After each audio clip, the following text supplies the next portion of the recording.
ملک بھر میں نسلی ناانصافی اور سیاہ فام امریکی شہریوں کے ساتھ پولیس کے برتاؤ کے خلاف مظاہرے پولیس کے نظام میں نئے طریقوں کا تقاضا کر رہے ہیں۔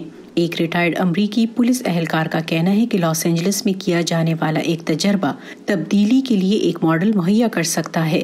فل ٹنگریڈس نے لاس اینجلس پولیس ڈپارٹمنٹ میں 39 سال گزارے ہیں۔ کچھ سال وہ محکمے کے کرائم ڈویژن میں اعلیٰ عہدے پر بھی فائز رہے۔ وہ گزشتہ سال لاس اینجلس پولیس ڈپارٹمنٹ سے ڈپٹی پولیس چیف کی حیثیت سے ریٹائر ہوئے۔ 2011 میں ان کی اعلیٰ قیادت نے کچھ اہلکاروں کو پبلک ہاؤسنگ پروجیکٹس کی نگرانی کے لیے بھیج دیا۔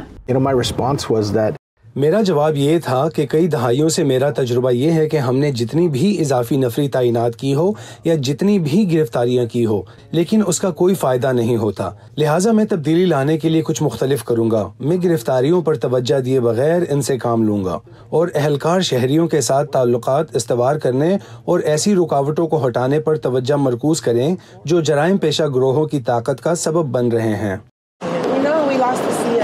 LAPD Los Angeles housing authority اور مقامی علاقے کے مشترکہ منصوبے کو کمیونٹی سیفٹی پارٹنرشپ کہا جاتا ہے۔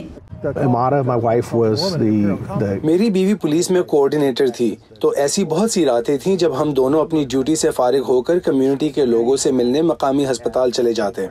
ان لوگوں میں مثال کے طور پر کسی خاندان کا کوئی فرد یا قریبی دوست گولی لگنے سے زخمی ہو گیا ہوتا اور وہ ان کی مدد کے لیے وہاں موجود ہوتے۔ یہ علاقہ تشدد کے واقعات کی وجہ سے جانا جاتا تھا۔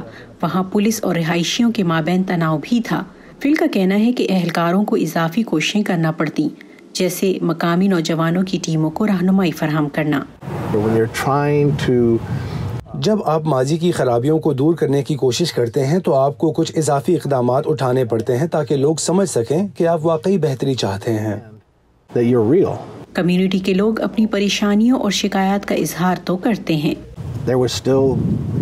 لوگ اب بھی چیختے چلاتے تھے، غصہ کرتے تھے، لیکن وہ حالات سے بھاگتے نہیں تھے اور انہوں نے ڈٹ کر حالات کا مقابلہ کیا اور کمیونٹی اور قانون نافذ کرنے والے اداروں نے اس سے سبق حاصل کیا۔ بیرونی جائزوں کے مطابق کرائم میں کمی واقع ہوئی، جس کے باعث پروگرام کو وسیع پیمانے پر نافذ کرنے کا مطالبہ کیا گیا۔ اب اس میں 90 اہلکار ہیں اور اسے شہر بھر میں متعارف کرایا جا رہا ہے۔ تاکہ پولیس افسران اور کمیونٹی کے ارکان ایک دوسرے کے ناموں سے واقف ہوں اور وہ ایک ساتھ بیٹھ کر اپنے علاقے کے بارے میں بات کر سکیں۔ لاس اینجلس کے میئر کا کہنا ہے کہ کمیونٹی کے اندر اس طرح کی پارٹنرشپ کو بڑھانا ایک نئی اور مختلف قسم کی پولیسنگ ہے۔ مائک اوسولیون کی رپورٹ کے ساتھ نیلوفر مغل، وائس آف امریکہ۔